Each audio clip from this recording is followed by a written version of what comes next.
Going on with our discussion, Yoga Explained.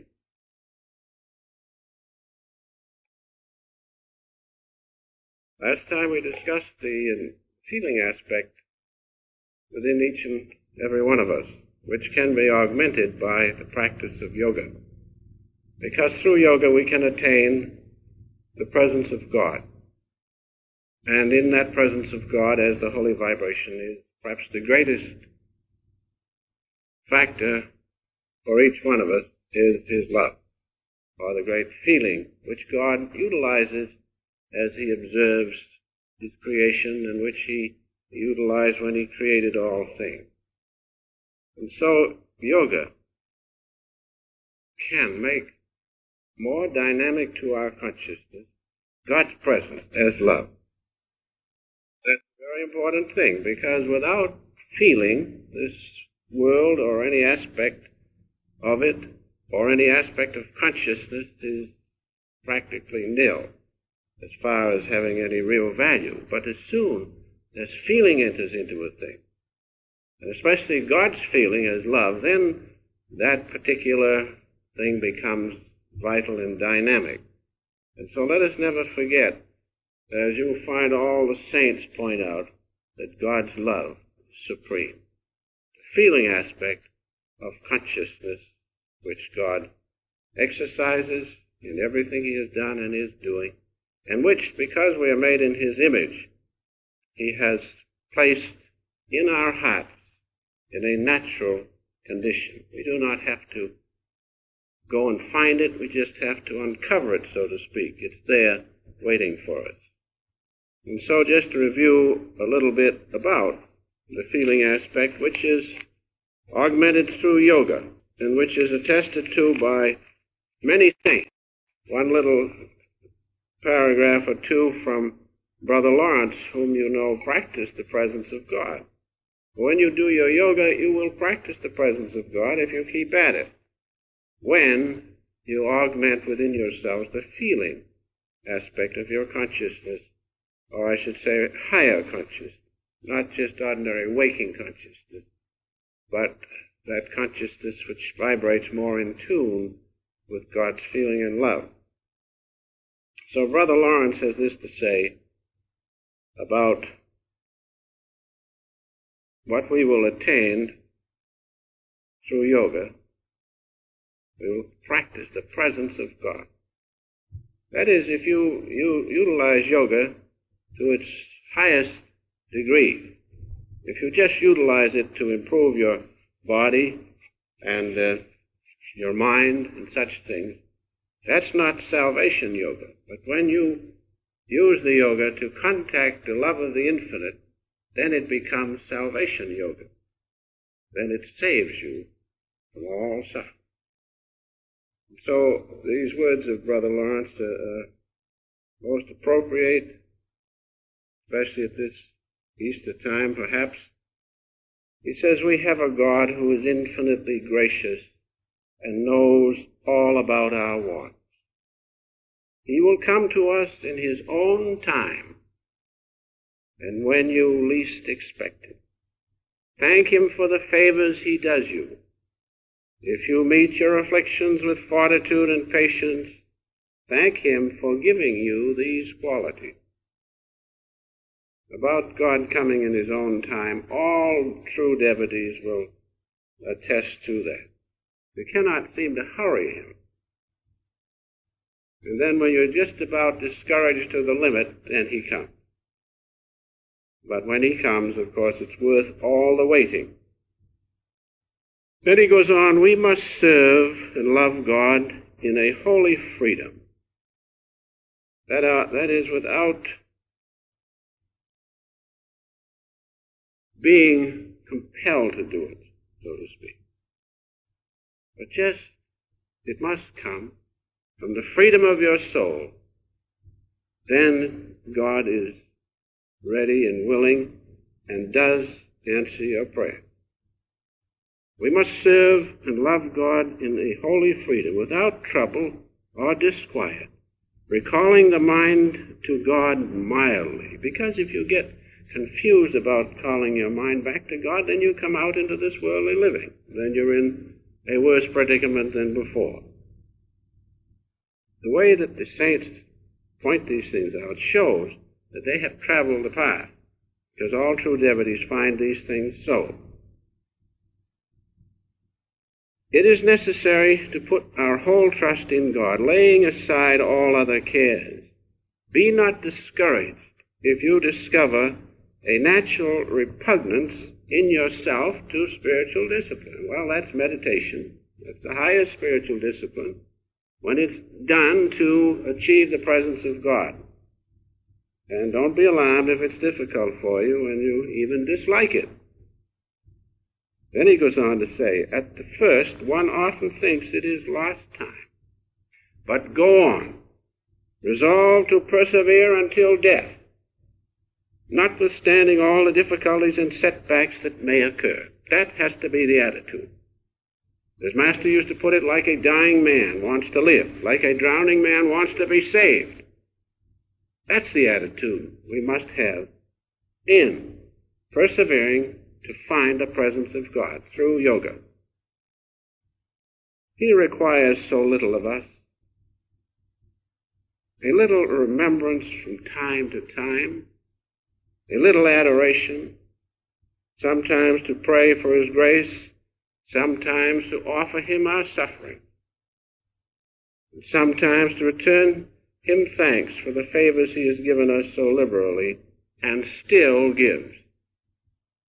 The least little remembrance will always be acceptable to Him. Master always said, God's like a little child.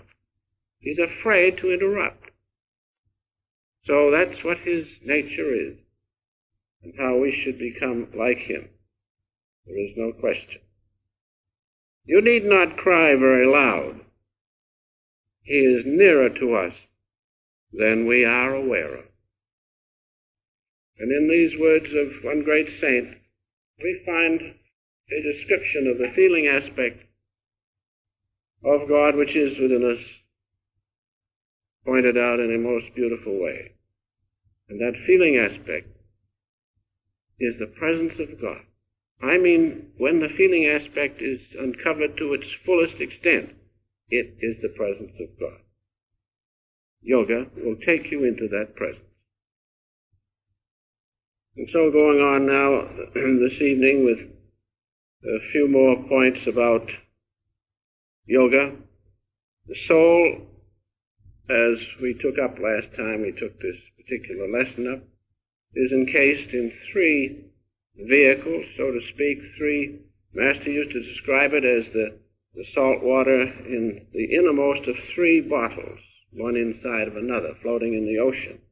First you break the outer bottle, and then you break the second bottle, and finally you break the third, or most interior bottle, and then the water which represents the soul in that body mixes with the ocean of spirit.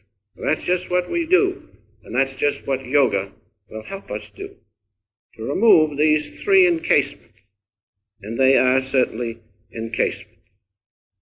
And so, if we do that, if we follow yoga, we'll be able to supersede, is a pretty good word, supersede these three variations of God's consciousness within us as the body, physical body, the astral body, and finally the causal body, allowing the soul, which is imprisoned in those three bodies, to emerge freely in the ocean of spirit. And that's what we attempt to do. I mean, those who really use yoga for its greatest good, or its maximum advantage, is to attain salvation, to get out of this cage, so to speak, into the freedom of God's presence. So all things including these three vehicles of which I've spoken, are different variations of God's consciousness. That's all. Just like in this existence here, we see vibrations which we can see with the eye. There are vibrations passing by us which we cannot see. The same with hearing, the same with feeling. And so everything is a variation of God's consciousness, vibrating at different rates of vibration, producing the gross or the electronic body, finally the causal body. When those are removed, then the consciousness is free to merge in the ocean of God's presence. And so in creation, God first created things in his consciousness. In the beginning, God created heaven and earth. They were without form and void. Then he created the next realm of energy. God said, let there be light. And finally, he produced this creation by his will, all different vibrations of his own consciousness. That's the macrocosm. With the physical universe, the astral universe, and the causal universe, in that is the microcosm, and we are that. Made in the image of God, the physical body, the astral body, or the electronic body, and finally the causal body. If we remove those coverings, then our consciousness, which is a ray of God's consciousness, merges freely in spirit. Yoga will help you to remove these different vehicles without question of a doubt.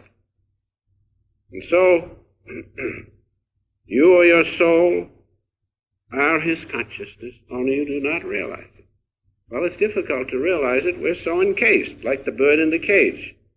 And when we get out, open the door of the cage, the bird, master say, doesn't want to go out. We're satisfied with the cage. So we're satisfied until we suffer so much we're willing to get out of it and find the next two bodies and remove them and attain freedom. When you do this, when through yoga you transcend the physical body, the astral body, and the causal body, then you attain union, or the soul unites with spirit. Every night in sleep, the soul unites with spirit.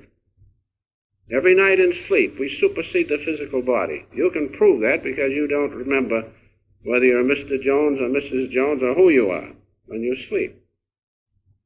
When you wake up, you realize that you had superseded the physical body. Now you can do that consciously by the practice of yoga. As you practice yoga, you supersede the physical body. The next two bodies become dynamic to your consciousness. The astral body, finally the causal body. And then as you supersede those one by one, you realize consciously what the soul is.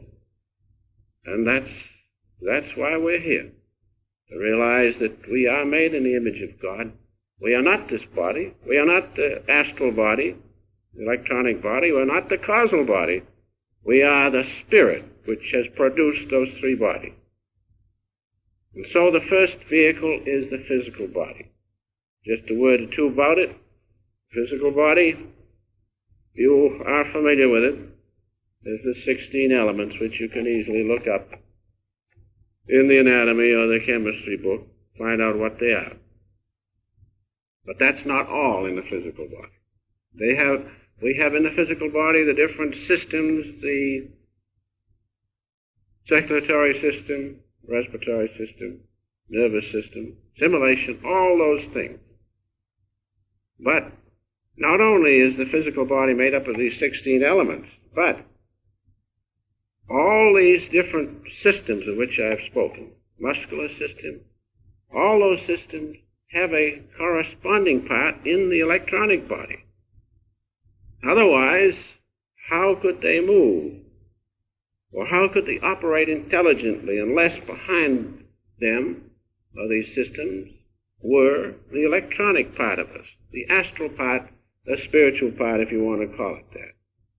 And behind the astral, or the body of energy, we find the body of thought, which has produced these things. And so realize that behind this outward physical body, in the astral body, are corresponding parts, so to speak, or are those hidden or noumenal parts which have produced this physical body. That we must understand about this physical body. But in every cell of the physical body. One thing we must not forget. In every cell of the physical body is God's omniscience.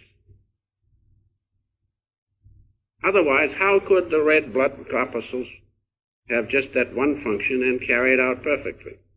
Or any other cell in the body with its different particular functions. How does that happen? Because God's intelligence is in even the most minute part of matter, to the greatest part as the suns and the universes and galaxies and such things. God's intelligence is there. So, in this physical body, do not think it's just inert matter. It is not, because in it is God's vibration of His great omnipresence. Now,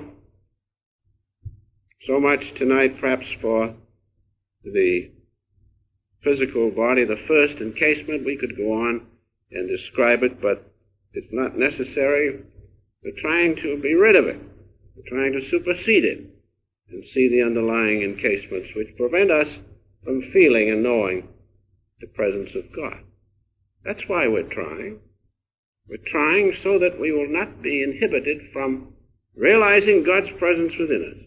As these saints have, I have spoken of Brother Lawrence, as all liberated souls can do, as all souls upon whom the grace of God falls can do.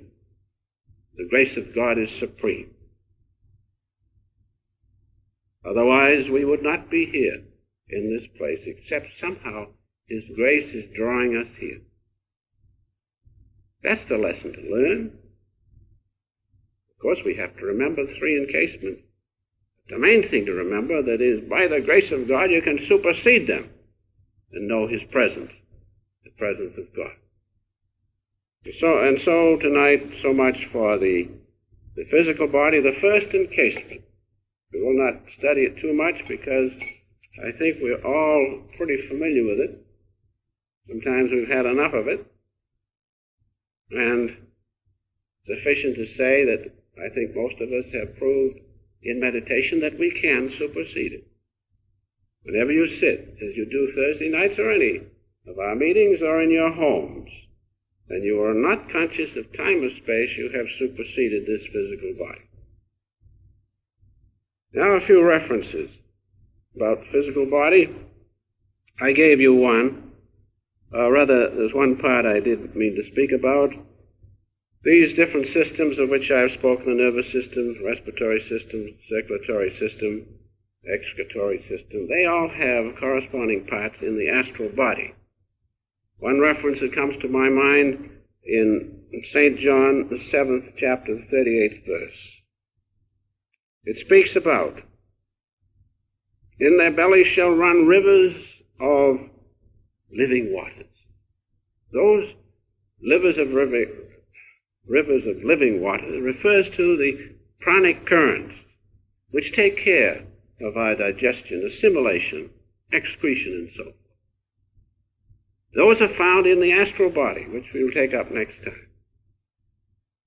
Just remember that if you take care of your physical body, it has an astral counterpart, and they all affect one another, just like the mental side affects the body which you are familiar with. Also, the astral body affects the physical. And we must realize and take care of this physical body, which is the only vehicle we will have to know God with. So we cannot treat it too lightly. Now the first Bible reference is the one in Genesis which I have given you, showing that God created heaven and earth first in thought. They were without form and void. So that shows to us that there is a causal universe, macrocosm. And so we, being made in the image of God, also have a causal body within us. We are the microcosm. And that is one of the bodies we have to supersede. Now in Corinthians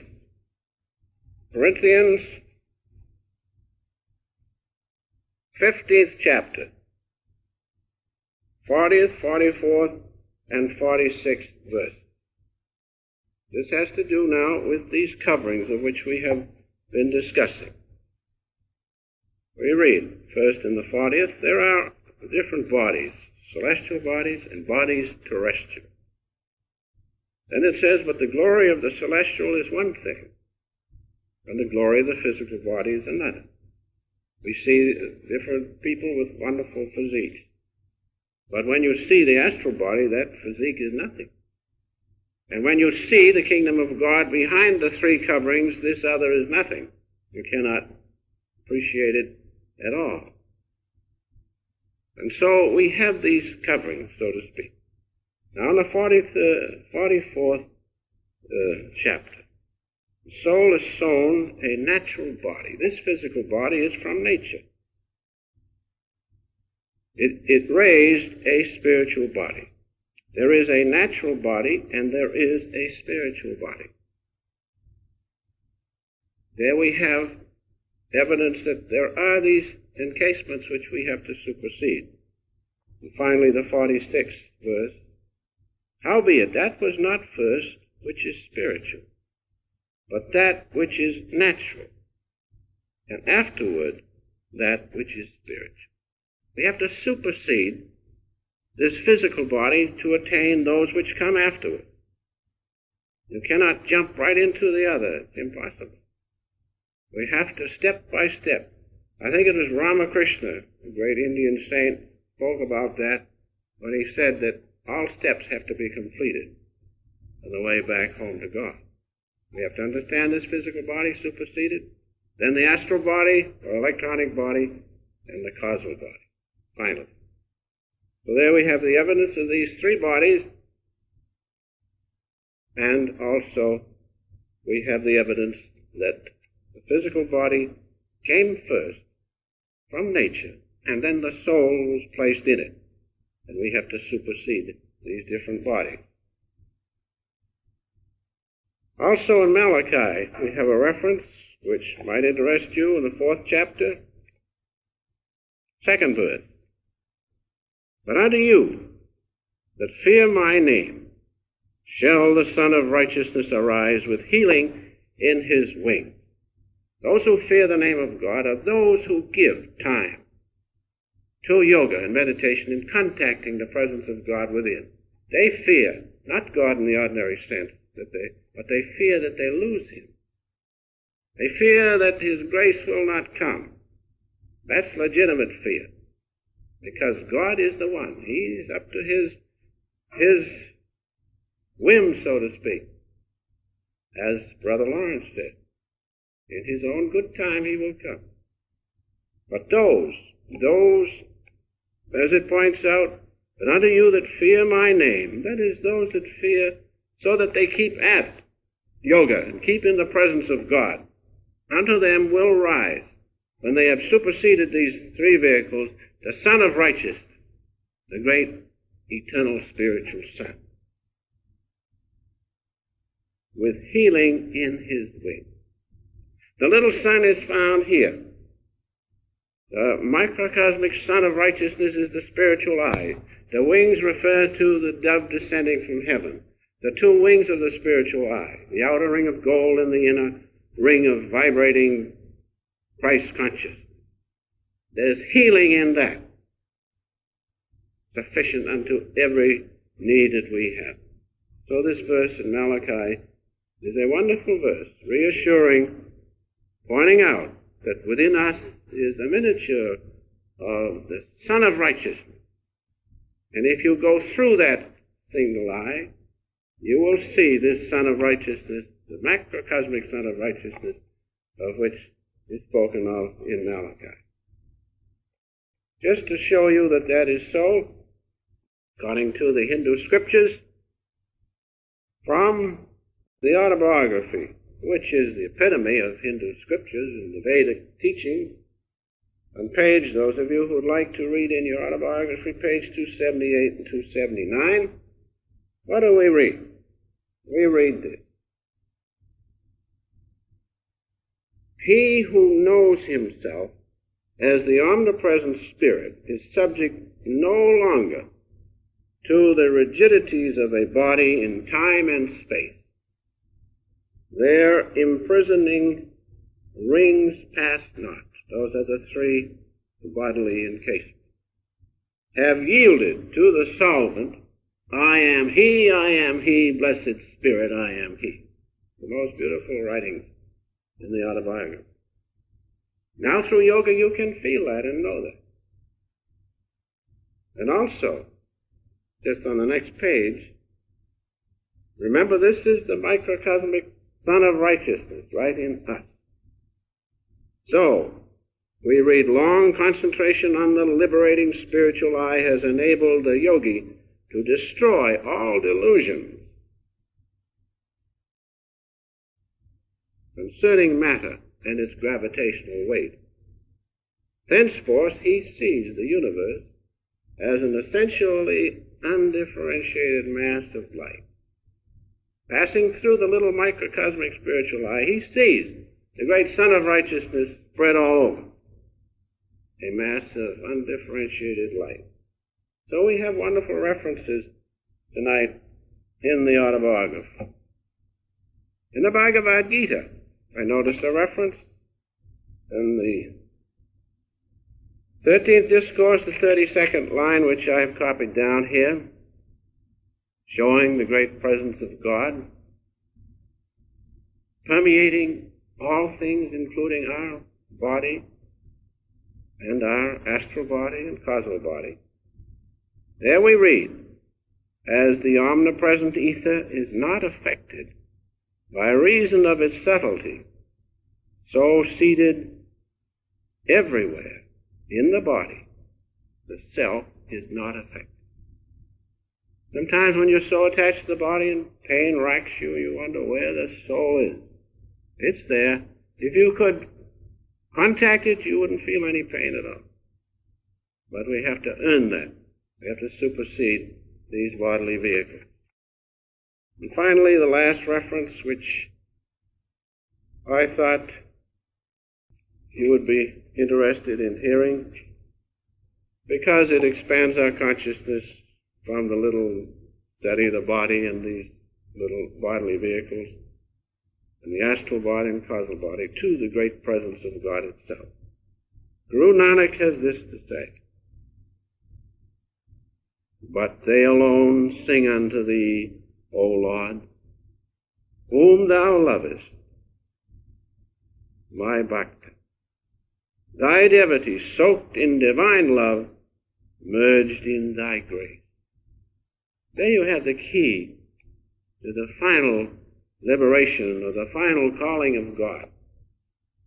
But they alone sing unto thee, O Lord, whom thou lovest. You see, it comes from God, don't you? His grace is supreme. Thy Bhakti, thy devotee soaked in divine love, merged in thy grace. The most beautiful passage. From India, not from America. He alone is true, forever and ever. That is, God alone is. The true Lord of the true name, the true consciousness in the holy vibration. Yoga will give you contact with that holy vibration.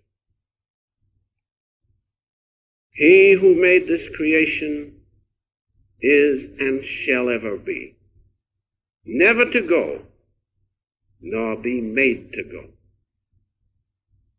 He who made this nature of assorted hues, diverse aspects, and various species, looketh after what he created as greatly as is his greatness. So we have nothing to fear except give God a chance. Give God a chance to prove his presence within us through yoga. That's our duty, and that's our opportunity if we will take it. Next time we'll go on, take up the second encasement, or the astral or body of energy.